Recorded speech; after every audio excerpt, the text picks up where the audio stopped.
Before we begin, if you're enjoying this interrogation breakdown, please hit that like button, subscribe to the channel, and drop a comment letting us know where you're watching from. Your support helps us bring more real crime stories to light. Manipulative husband believes police will praise him after staging his wife's murder confession. The fluorescent lights of the interrogation room at the Phoenix Police Department cast harsh shadows across the metal table. Detective Angela Torres sat across from Derek Sullivan, a 42-year-old software engineer whose wife, Nicole Sullivan, had been found deceased in their Scottsdale home just 18 hours earlier. The date was October 29, 2025, and the desert heat outside seemed to seep through the walls despite the aggressive air conditioning. Derek's hands rested flat on the table, fingers occasionally drumming an irregular pattern against the cold surface. He wore a navy polo shirt and khaki pants, his appearance carefully maintained despite the circumstances. His eyes, however, told a different story, calculating, measuring every word before it left his mouth. Detective Torres opened the manila folder in front of her, reviewing the preliminary reports one final time before beginning. The medical examiner had determined that Nicole, age 39, died from blunt force trauma to the head, followed by what appeared to be a staged fall down the basement stairs of their two-story home. The timeline suggested death occurred sometime between 9 p.m. and midnight on October 28th. "Mr. Sullivan, thank you for coming in today," Detective Torres began, her voice steady and professional. "I know this must be an incredibly difficult time for you." Derek leaned forward slightly, his expression morphing into one of practiced grief. "Detective, I appreciate you seeing me so quickly. I've been going out of my mind trying to understand what happened to Nicole. She was everything to me." Torres nodded, making a note on her legal pad. "I understand. Can you walk me through the evening of October 28th? Start from when you got home from work." Derek took a deep breath as if gathering himself. "I left the office around 6:30. Traffic on the 101 was its usual nightmare, so I didn't get home until about 7:15. Nicole had dinner ready. She always did. Chicken marsala, one of my favorites." "And how did she seem that evening?" Torres asked, watching his facial expressions carefully. "She seemed fine, normal. We talked about our day.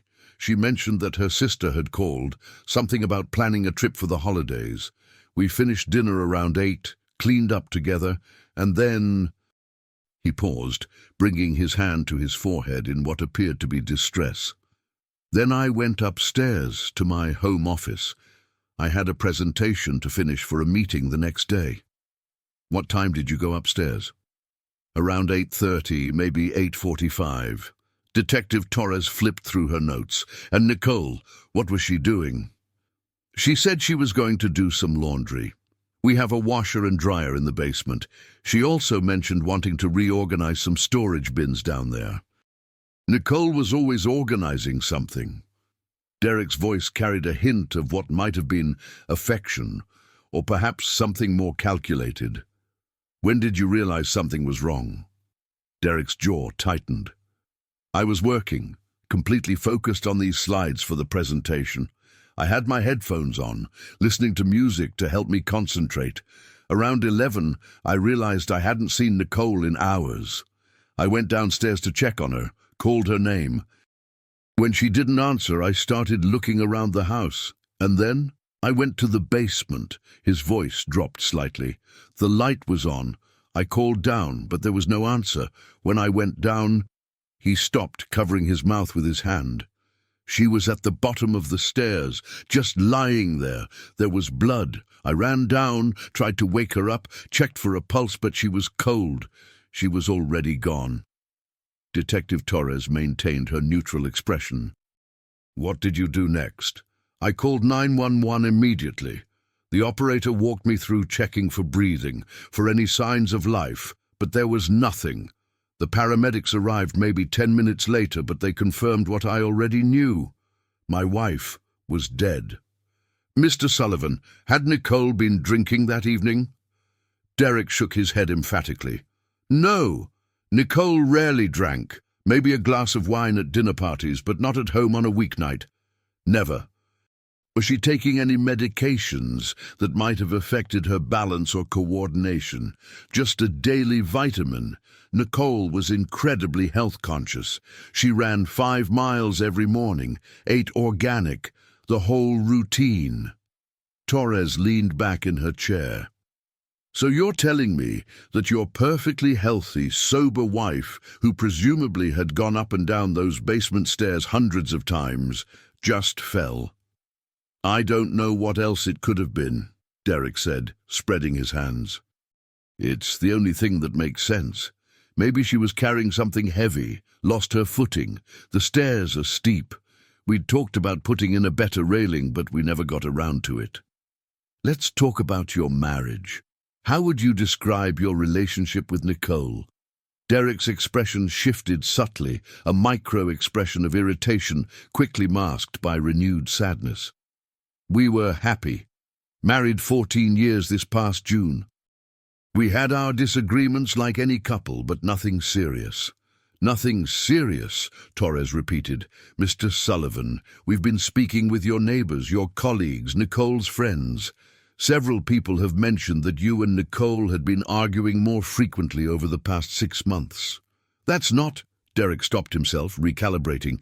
Look, yes, we'd been under some stress. My company was going through layoffs, and Nicole had been talking about wanting to go back to school for her master's degree. We were discussing finances, making plans. But those weren't fights. They were conversations about our future. Detective Torres pulled out a printed email exchange. On October 15th, Nicole sent an email to her friend Michelle. In it, she wrote, "I can't do this anymore. Derek's controlling every aspect of my life. I need to find a way out." Can you explain what she might have meant by that? Derek's composure cracked for just a moment before he recovered. Nicole was dramatic sometimes. She would say things in the heat of the moment that she didn't really mean. We'd had a disagreement that week about her going back to school. I wasn't trying to control her. I was trying to be realistic about our financial situation. What was the disagreement about specifically? She wanted to quit her job and go to school full-time. I suggested she keep working and do an online program part-time. We have a mortgage, car payments, the usual expenses. It didn't seem practical for us to lose her income entirely. And how did Nicole respond to your suggestion? Derek's fingers resumed their drumming pattern. She was upset. She felt like I wasn't supporting her dreams. But by the next day, we talked it through. She understood where I was coming from. Torres made another note. Mr. Sullivan, Nicole's sister, informed us that Nicole had been planning to file for separation. Were you aware of this? The room temperature seemed to drop 10 degrees.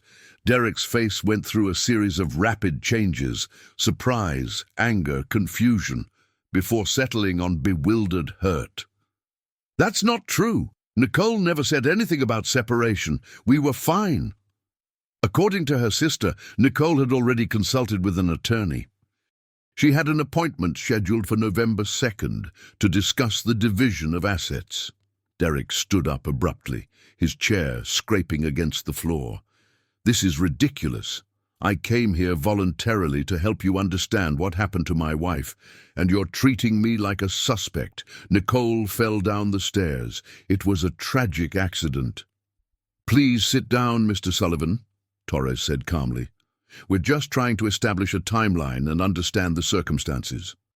If this was an accident, as you say, then helping us with these questions will only confirm that. Derek remained standing for a moment before slowly lowering himself back into the chair. I loved my wife. The idea that you think I had anything to do with her death is offensive.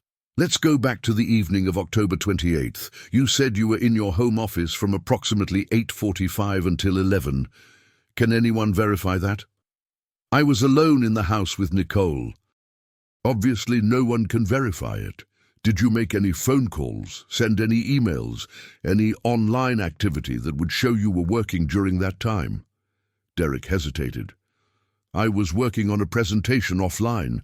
I had my music playing through a streaming service, so that would show activity. What service?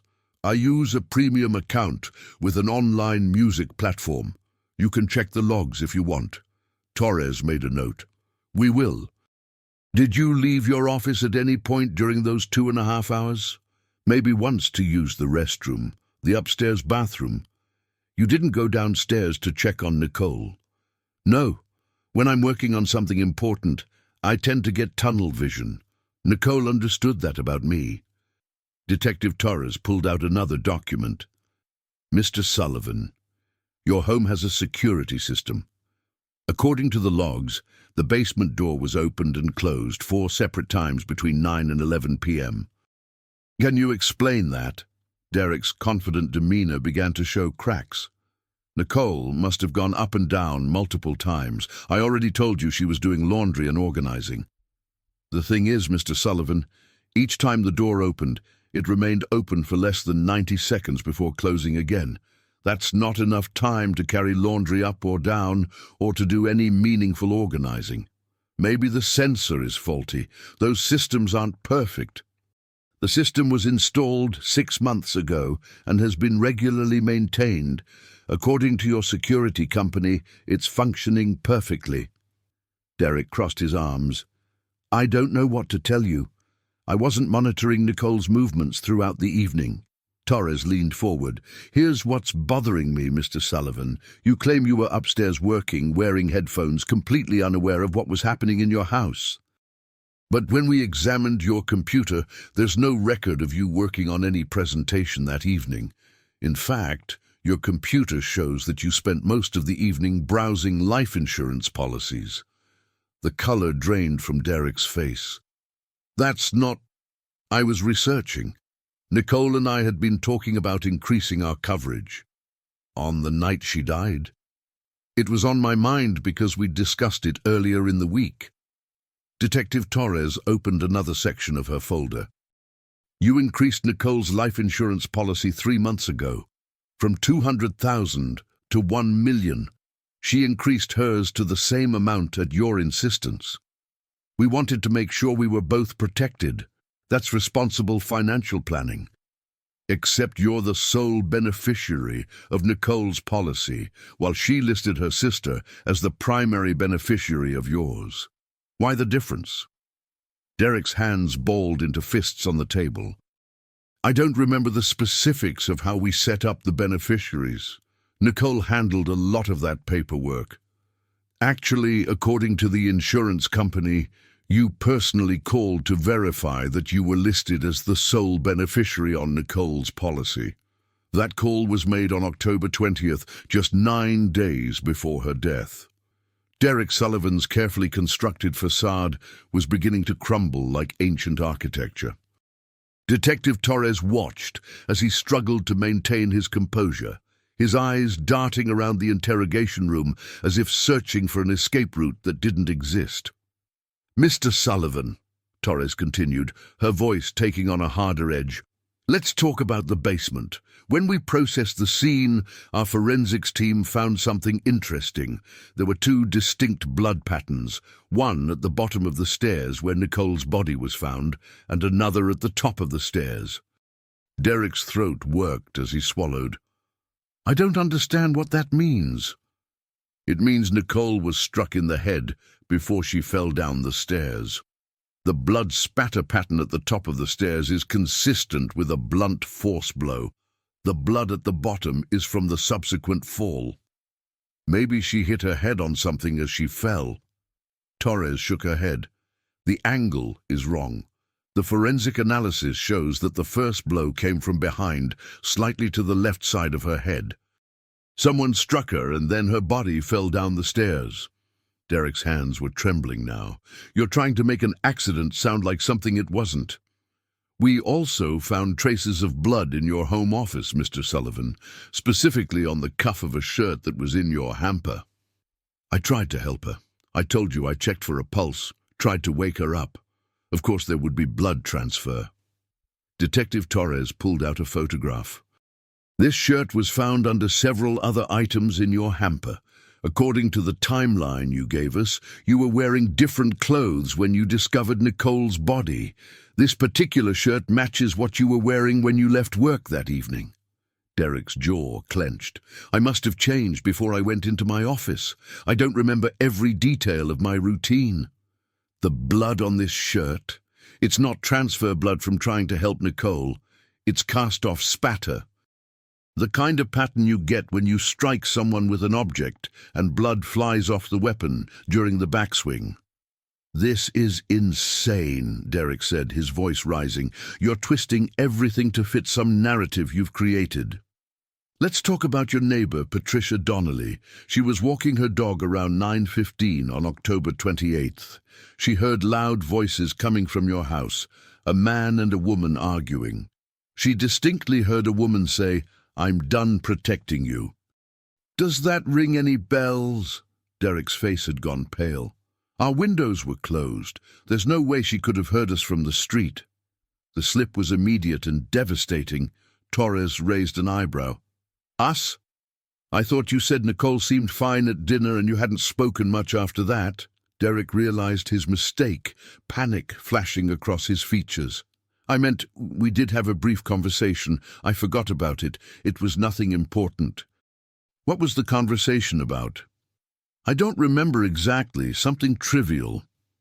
Torres leaned back in her chair, studying him.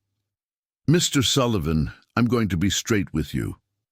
We have forensic evidence placing you at the scene of your wife's assault. We have financial records showing motive. We have witness testimony about the state of your marriage. And now we have you contradicting your own timeline.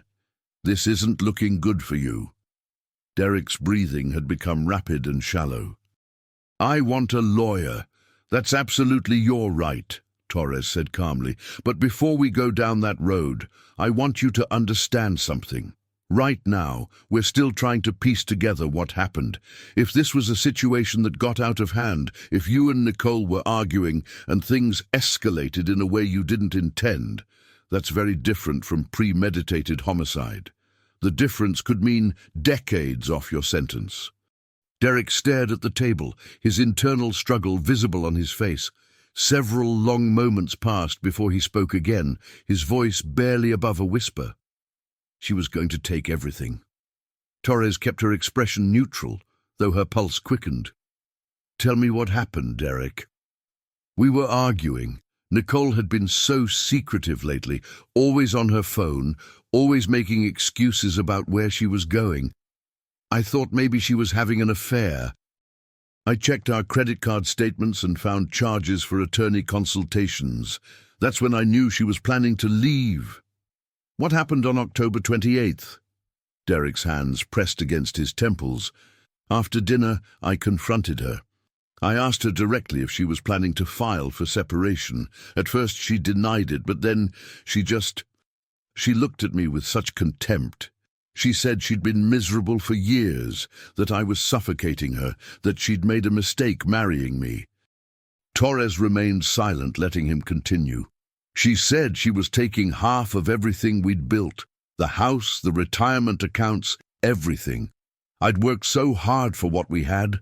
I built my career, made smart investments, and she was just going to walk away with half of it because she decided she wasn't happy. What happened next? Derek's voice became distant, as if he were watching the scene from outside himself. She said she was going to tell people things about me. Private things about our marriage. She was going to ruin my reputation just to justify leaving. I tried to make her understand that we could work through whatever problems we had, but she laughed. She actually laughed at me. Where were you when this conversation was happening? We'd moved to the kitchen. Nicole said she was going down to the basement to do laundry, that she was done talking to me. I followed her to the basement door. I was still trying to reason with her, trying to make her see that she was making a huge mistake. Torres leaned forward slightly. And then? She turned her back on me, just dismissed me like I was nothing. Like 14 years together meant nothing. I saw a small fitness weight we kept by the door. Nicole used to do arm exercises while watching TV. I don't even remember picking it up. I struck her. I didn't mean to. I wasn't thinking. You struck her in the head. Derek nodded slowly. She made this sound and stumbled. Then she fell backward down the stairs. I stood there frozen, watching her body tumble down. When she landed at the bottom, she wasn't moving. What did you do then? I panicked. I went down to check on her, but I could tell she was gone. There was so much blood. I couldn't believe what I'd done. I sat there for maybe 20 minutes just trying to process it. Then I realized I needed to figure out what to do. So you staged the scene. I took the weight back upstairs and cleaned it. I changed my clothes, put them in the hamper. I waited a while longer, then called 911. I thought if I just played the grieving husband, if I acted shocked and devastated, everyone would assume it was an accident. Nicole fell down the stairs all the time. Well, not all the time, but she was clumsy sometimes.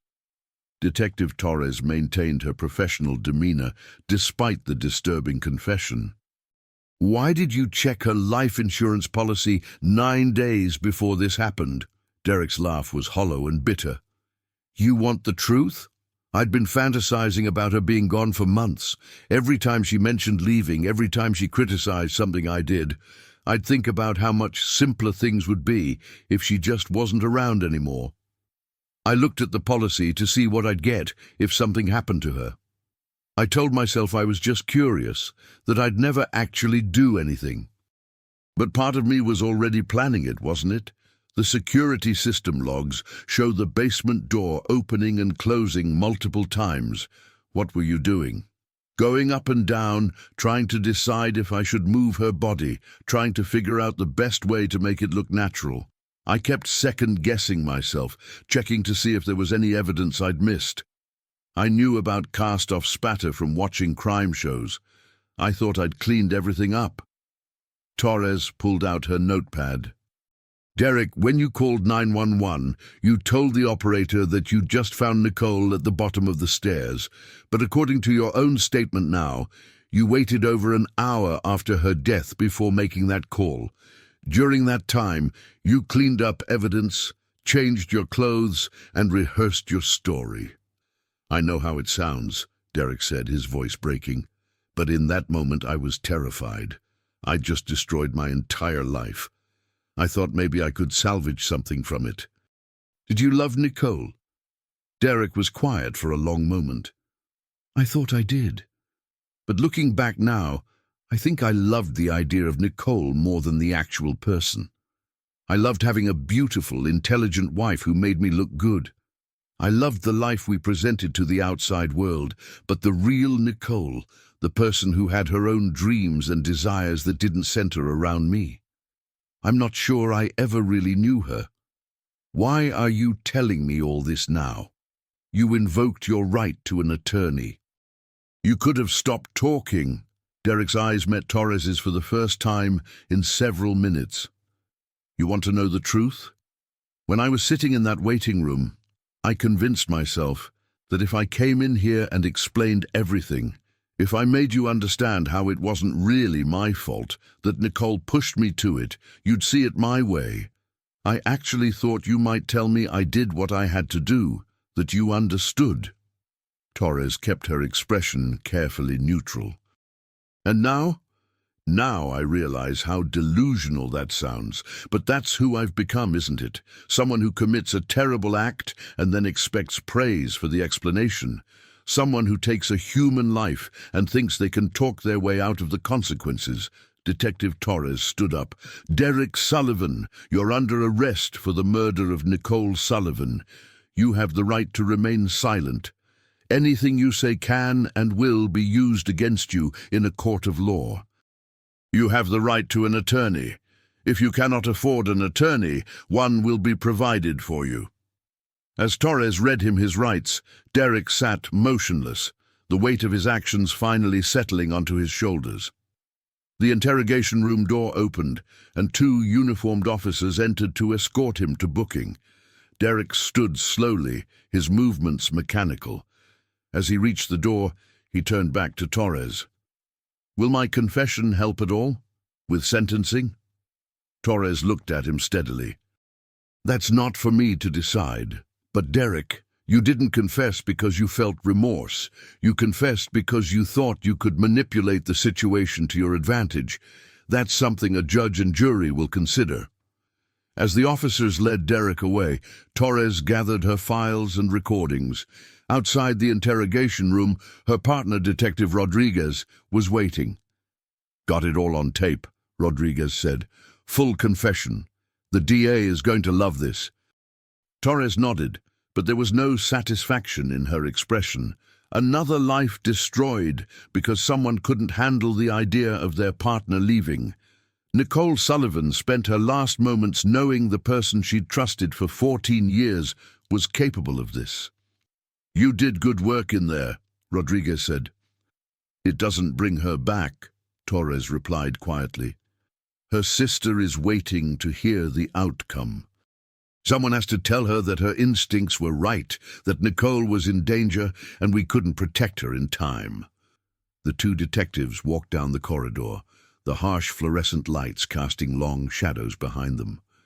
In interview room 3, the metal chair where Derek Sullivan had sat remained pushed out from the table, a silent testament to the moment when a man's carefully constructed lies had finally collapsed under the weight of truth. Derek Sullivan was formally charged with second-degree murder on October 31st, 2025. His trial began in the following spring, where prosecutors presented the forensic evidence, witness testimony, and his full confession to the jury. Despite his defense attorney's attempts to argue for a crime of passion, the evidence of his internet searches regarding life insurance, combined with his calculated actions after Nicole's death, painted a picture of a controlling individual who chose violence when faced with the loss of control. On a humid afternoon in late summer, the jury deliberated for just under 6 hours before returning a guilty verdict. Derek was sentenced to 35 years to life in prison. The judge, in delivering the sentence, noted that Derek's confession had shown no genuine remorse, only disappointment that his manipulation had failed. Nicole's sister established a foundation in her memory, dedicated to helping individuals recognize signs of controlling relationships and providing resources for those planning to leave potentially dangerous partnerships. Nicole's colleagues and friends remembered her as a bright, ambitious woman whose life was cut short by someone who claimed to love her but truly only loved controlling her. Detective Torres continued her work in homicide, carrying with her the reminder that behind every case file was a person whose life had been stolen and a family forever changed by loss. The interrogation of Derek Sullivan became a teaching case at the police academy, an example of how patience, evidence gathering, and understanding of human psychology could lead to justice, even when the perpetrator believed themselves clever enough to evade it. In the end, Derek Sullivan's belief that he could charm and manipulate his way out of accountability served only to ensure that justice was served. His name became synonymous not with the praise he sought, but with the consequences that follow those who choose violence over accepting that love sometimes means letting go.